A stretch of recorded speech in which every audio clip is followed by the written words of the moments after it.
Yertle the Turtle. On the faraway island of Salamasond, Yertle the Turtle was king of the pond. A nice little pond. It was clean. It was neat. The water was warm. There was plenty to eat.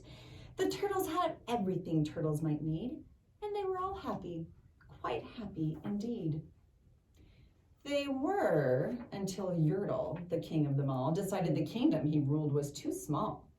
"I'm ruler," said Yertle, "of all that I see, but I don't see enough. That's the trouble with me. With a stone for a throne. I look down at my pond, but I cannot look down on the places beyond. This throne that I sit on is too low down. It ought to be higher," he said with a frown. "If I could sit high, how much greater I'd be. What a king! I'd be ruler of all that I see." So Yertle the Turtle, the king of the Turtle King, lifted his hand, and Yertle the Turtle King gave a command. He ordered 9 turtles to swim to the stone, and using these turtles, he built a new throne. He made each turtle stand on one another's back, and he piled them all up in a 9-turtle stack. And then Yertle climbed up. He sat down on the pile. What a wonderful view! He could see most a mile. "All mine," Yertle cried. "Oh, the things I now rule. I'm king of a cow, and I'm king of a mule. I'm king of a horse, and what's more beyond that, I'm king of a blueberry bush and a cat. I'm Yertle the Turtle. Oh, marvelous me, for I'm ruler of all that I see." And all through the morning he sat there up high, saying over and over, "What a great king am I," until long about noon. Then he heard a faint sigh.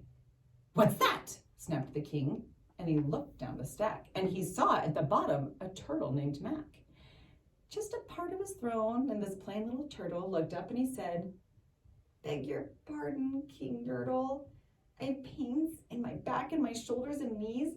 How long must me stand here, your majesty, please?" "Silence!" the king of the turtles barked back. "I'm king, and you're only a turtle named Mac. Stay in your place while I sit here and rule. I'm king of a cow, and I'm king of a mule. I'm king of a house and a bush and a cat. But that isn't all. Oh, I'll do better than that. My throne shall be higher," his royal voice thundered. "So pile up more turtles. I want about 200.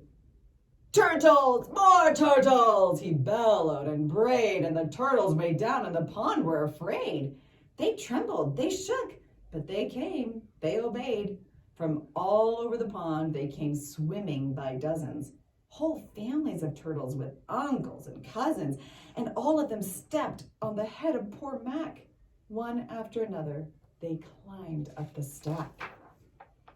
Then Yertle the Turtle was perched up so high he could see 40 miles from his throne in the sky. "Hooray!" shouted Yertle. "I'm king of the trees, I'm king of the birds, I'm king of the bees, I'm king of the butterflies, king of the air. Ah me, what a throne, what a wonderful chair. For Yertle the Turtle, oh marvelous me, for I am the ruler of all that I see." Then again, from below, in the great heavy stack, came a groan from that plain little turtle named Mac. "Your Majesty, please, I don't mean to complain, but down here below we are feeling great pain. I know up on top you're seeing great sights, but down at the bottom, we too should have rights. We turtles can't stand. Our shells will all crack. Besides, we need food. We are starving," groaned Mac. "You hush your mouth," howled the mighty King Yertle.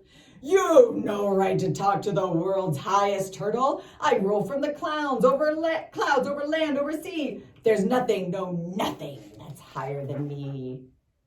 But while he was shouting, he saw with surprise that the moon of the evening was starting to rise up over his head in the darkening skies. "What's that?" snorted Yertle. "Say, what is that thing that dares to be higher than Yertle the King? I shall not allow it. I'll go higher still. I'll build my throne higher. I can and I will. I'll call more turtles. I'll stack them to heaven. I need about 5,607. But as Yertle, the Turtle King, lifted his hand and started to order and give the command, that plain little turtle, whose name was just Mac, decided he'd had enough, and he had. And that plain little lad got a little bit mad, and that plain little Mac did a plain little thing. He burped, and his burp shook the throne of the king. And Yertle the Turtle, the king of the trees, the king of the air and the birds and the bees, the king of a house and a cow and a mule, well, that was the end of the Turtle King's rule. For Yertle, the king of all Salamasond, fell off his high throne and fell plunk in the pond.